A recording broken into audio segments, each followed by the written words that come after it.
할렐루야. 자, 이제 오늘부터 정확하게는 내일부터가 되겠지요. 주일 저녁에 지금 이 영상을 받고 이제 지금 보고 계시니까요. 내일부터 이제 저희는 요한계시록의 말씀을 11월 마지막까지 묵상하게 됩니다. 여러분, 요한계시록 하면 뭔가 조금 부담이 된다고 할까요? 좀 약간 두려움도 있으신 것 같은데, 아마 요한계시록을 그래서 안 읽어보신 분도 계실 거예요. 그래서 특별히 이번 이 개요 좀 설명을 해드리는 이 영상을 통해서 여러분들의 그런 마음이 조금은 편안해지셨으면 좋겠고요. 또 요한계시록 말씀을 묵상하시면서도 여러분 좀 더 많은 것을 여러분들의 삶 속에 적용하시고, 또 말씀을 통해 또 여러분들의 삶이 새로워지시며 또 여러분들의 삶 가운데 허락하시는 은혜가 있기를 기도하며 이 영상을 준비했습니다. 여러분, 성경은 우리가 잘 아는 것처럼 창조의 말씀으로 시작이 되지요. 창세기 1장 1절에서 태초에 하나님이 천지를 창조하시느니라, 이렇게 말씀이 시작이 됩니다. 그러면서 신약의 시작인 사복음서에 가서 우리는 예수님의 초림에 이제 그 초점이 맞춰짐을 보게 되지요. 예수님의 초림이다라고 한다면 예수님께서 처음 이 땅에 오시는 사건을 이제 우리는 복음서를 통해서 마태복음, 마가복음, 누가복음, 요한복음을 통해서 보게 됩니다. 그리고 신약 성경의 맨 마지막인 요한계시록에서는 우리는 예수님의 재림에 이제 초점을 맞춰지게 되는 것을 보게 돼요. 그렇게 신약 성경이 끝이 나는 것, 여러분, 그것은 결코 우연이 아닙니다.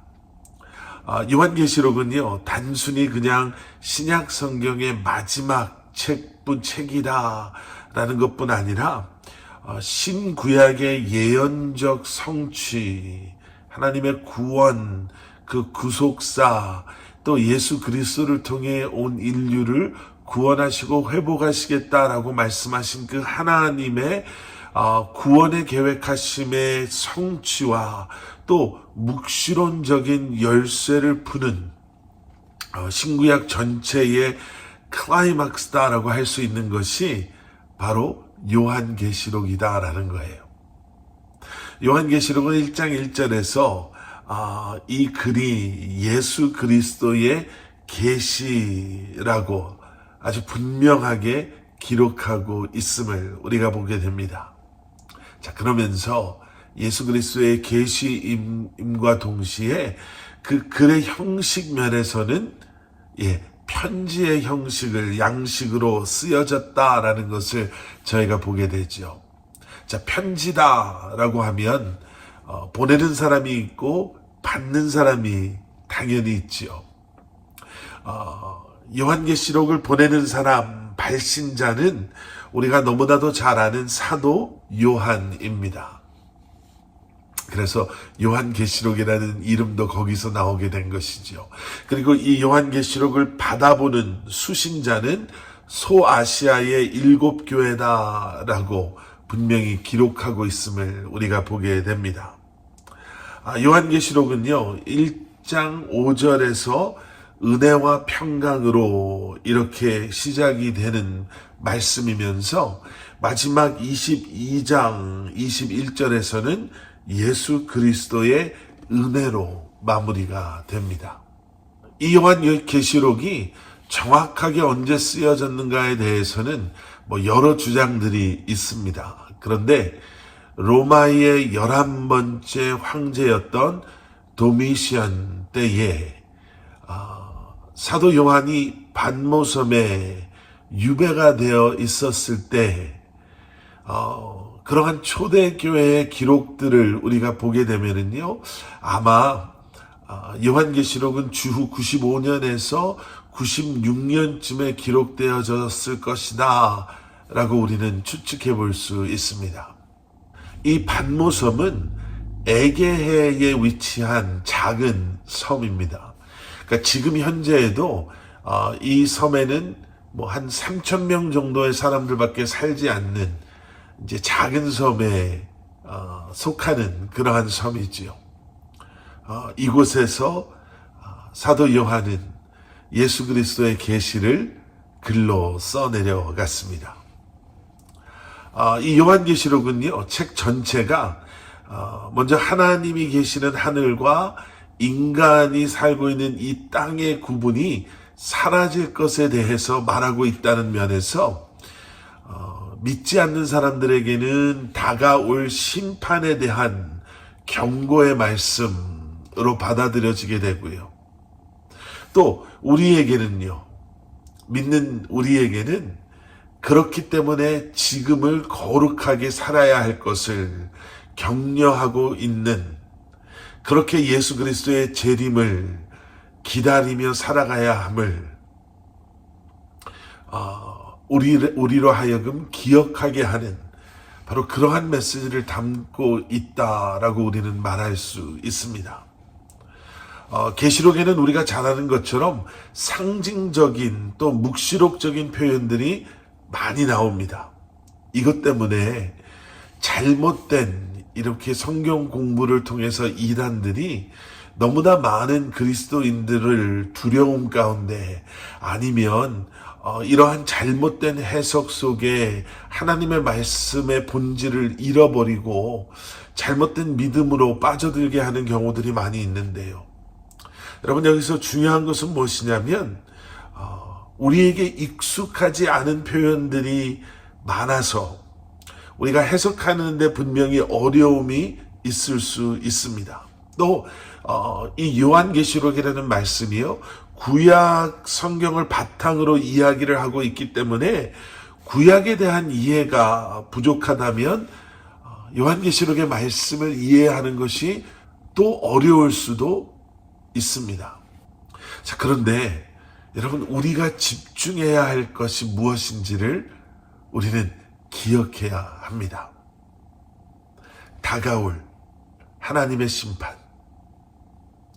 지금 힘들고 어려운 때를 살아가고 있는 그리스도인들이 그럼에도 포기하지 아니하고 절망하지 아니하고 이 모든 것을 이겨낼 수 있는 이유, 다시 오실 예수 그리스도, 다시 오실 주님 앞에 과연 우리는 어떠한 모습으로 살아가고 있는지, 여러분, 요한계시록의 말씀을 묵상하시면서 한번 깊이 생각해 보실 수 있기를 축원합니다.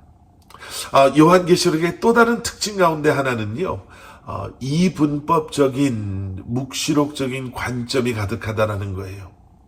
예를 들면 이렇게 대조되고 비교되는 것들이 요한계시록 속에는 있습니다. 하나님께 속한 자입니까? 용과 짐승에 속한 자입니까? 아니면 하늘에 거하는 자입니까? 아니면 땅에 거하는 자입니까? 어린 양의 신부 새 예루살렘입니까? 아니면 음녀 바벨론입니까? 요한계시록에서는요, 이러한 대조와 선택이 있습니다. 이런 이분법적인 논리로 둘 중에 하나를 선택하는 것 외에는 다른 것이 존재하지 않다라고 말씀하고 있는 것이죠. 당시 그리스도인들이 매일 경험했던 고난과 순교라는 역사적인 상황에서 예수님께서 죽음으로 악을 이기신 것을 강조하면서 모든 믿는 사람들이 고난과 순교 가운데에서도 예수 그리스도의 참된 제자로 살아갈 것을 당부하고 있는 것입니다. 짐승을 따르는 자들의 비참한 최후와 어린 양을 따르는 자들이 결국에는 승리하는 그러한 모습을 대비시켜서 그리스도인들이 고난 중에 어떤 선택을 해야 하는지를 분명히 가르치고 있는 것이다 라고 할 수 있습니다. 요한계시록의 끝은 새 예루살렘입니다. 7교회를 향해서 이기는 자들이 되어서 세상과 타협하지 아니하고 세상 속에서 그 열심을, 열정을, 첫사랑을 빼앗기지 아니함으로 새 예루살렘에 들어오라 라고 초청하고 있는 것이죠.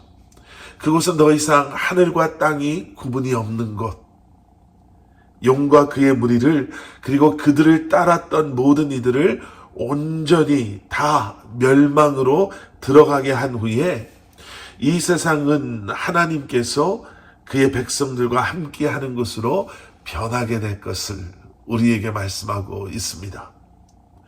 새 예루살렘은요, 하나님께서 계신다라는 그 의미에서 계시록 21장의 말씀을 보시면 성전으로 묘사되기도 하고요. 또 계시록 22장 1절부터 5절의 말씀을 보시면 회복된 에덴으로도 이렇게 묘사가 되기도 합니다. 바로 그곳에서 주님과 함께 영원히 거할 수 있는, 바로 그곳을 향한 초대가 요한계시록의 핵심 메시지다라고 할 수 있습니다. 요한계시록은 미래를 말하고 있는 것 같지요. 그런데 오히려 그런 미래를 염두에 두고 우리가 지금을, 현재를 어떻게 살아야 하는가를 가르쳐주고 있는 말씀이 요한계시록의 말씀입니다. 그래서 어쩌면 다른 어떤 말씀보다도 더 현재 중심적이다 라고 말할 수 있는 책이 요한계시록이다 라는 거죠. 여러분, 앞으로 우리가 요한계시록의 말씀을 묵상하면서 다시 한번 종말에 대한 올바른, 결국 올바르다라는 것은 성경적인 건강한 이해를 우리가 회복하고, 그리고 이제는 지금 이 순간을 다시 오실 예수 그리스도를 기대하며 예수 그리스도의 참 제자로 살아갈 수 있기를 소원하고 기도합니다. 요한계시록의 말씀을 통해서 여러분 큰 은혜 받으시는 여러분들의 말씀 묵상이 되기를 저도 여러분들과 함께 기도하겠습니다.